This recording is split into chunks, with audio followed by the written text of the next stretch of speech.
नमस्कार दोस्तों, हेलो, कैसे हो? चैनल में आपका एक बार पुनः स्वागत है। आचार्य चाणक्य का ये उद्बोधन बहुत प्रासंगिक हमेशा से रहा है कि प्रलय और निर्माण शिक्षक की गोद में खेलते हैं। वही होता है किसी भी विद्यार्थी के भाग्य का निर्माता। पर बदलते परिवेश और इस दौर में शिक्षा सिर्फ प्रचार से ज़्यादा और कुछ नहीं रह गई, क्योंकि शिक्षण का स्तर बहुत ही कम हो चला है। और इस संक्रमण काल में, लॉकडाउन में बच्चे घर पर ऑनलाइन क्लासेस करते करते फ्रस्ट्रेट लेवल को टच कर चुके हैं। क्यों? क्योंकि ऐसा नहीं है कि वो स्कूल मिस कर रहे हैं, ऐसा भी नहीं है कि वो पढ़ना नहीं चाहते। वो फ्रस्ट्रेट इसलिए हैं कि वही ढर्रा, वही पैटर्न, वही रवैया, वही तरीका। बस इस वजह से बच्चे इन सब बातों से ऊब गए हैं। जैसा कि आप सभी को पता है कि इस मुल्क में हर परिवार ताउम्र सिर्फ दो बातों में ही उलझा रहता है।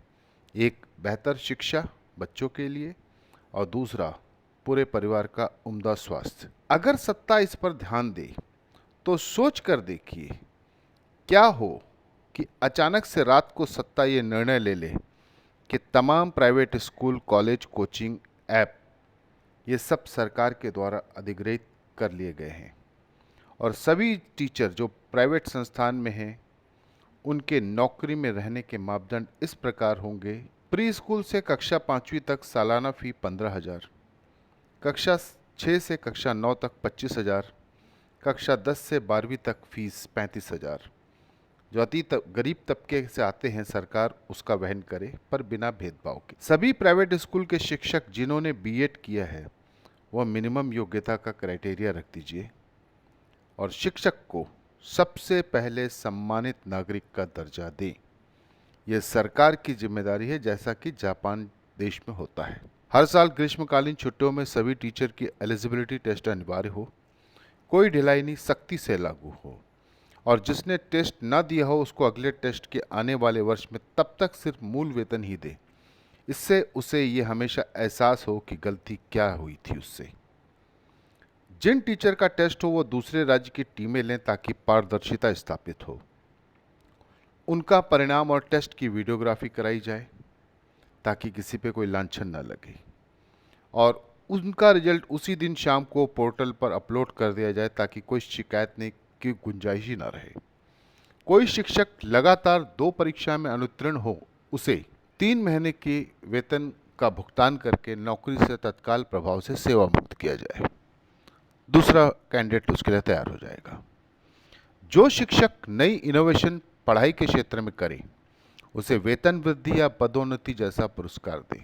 अनुचित तौर पर जो शिक्षक पढ़ाते हुए पाया जाए, उसे दंडित किया जाए, क्योंकि जब शिक्षक स्वयं अनुशासित रहेगा, तभी इस समाज को चेतना मिलेगी और वो अनुशासन में रहेगा। अब आते हैं स्वास्थ्य पर। इस संक्रमण काल में जिस किसी का भी परिचित अस्पताल से डिस्चार्ज हुआ है, उससे पूछ लीजिए आप, कम से कम वो 3 लाख रुपए तो उसके इलाज पे लगे ही होंगे। और रेमडेसिविर और ऑक्सीजन का तो अलग से है। ये तो मानते हैं ना सभी? तो क्या हो अगर जो भी एमबीबीएस करके निकले, उसे कम से कम 10 साल शुरुआत के ग्रामीण क्षेत्रों में सेवा अनिवार्य की जाए। चिकित्सा परामर्श की शुल्क एमबीबीएस की 150 से या 200 रुपए, और एमएस की 350 या उससे ज़्यादा की। उनके द्वारा जांच किए गए मरीजों की संख्या के आधार पर उनके वेतन में हर माह अलग से दिया जाए। सभी प्राइवेट अस्पताल लैब या एमआरआई, सीटी स्कैन सरकार अपने अधीन में ले ले, और एक निर्धारित शुल्क सबके लिए रख दे। एक पैकेज रेट निर्धारित करे हर बीमारी का, जो इससे कम नहीं, उससे ज़्यादा भी नहीं। जो कोई एमबीबीएस विदेश से करते हों, उसे कम से कम 15 वर्ष ग्रामीण क्षेत्र में अनिवार्य। उसके बाद अगर वह विदेश में जाना चाहे तो जा सकता है। तमाम दवाई के काउंटर सरकार के अधीन, उसमें कार्यरत सभी व्यक्ति सरकारी कर्मचारी घोषित कर दीजिए। मेडिकल के संपूर्ण क्षेत्र में इस फील्ड से जुड़े सभी व्यक्तियों की योग्यता का आकलन हर साल हो, जिससे उसकी कार्यकुशलता और बेहतर से बेहतरीन हो। और सबसे अंतिम बात, मुफ्त में रेवड़ी बांटने की तमाम योजनाओं को पूर्ण विराम लगाएं, और इन पर तमाम जो खर्च हैं वो शिक्षा और स्वास्थ्य पर डाइवर्ट कर दो। अगर आप सुविधा दे रहे हो तो कुछ सुविधाओं को वापस लेना भी पड़ेगा। इससे होगा यह कि चुनावी वादे बंद होंगे और सत्ता का तरीका मुल्क के मिजाज पर होता है, वो परिदृश्य बदलेगा। तरक्की खुद ब खुद होगी, वरना हम निर्माण की तरफ अगर अपने आप को नहीं जोड़ते हैं तो विनाश के लिए फिर जिम्मेदारी भी हमारी ही होगी।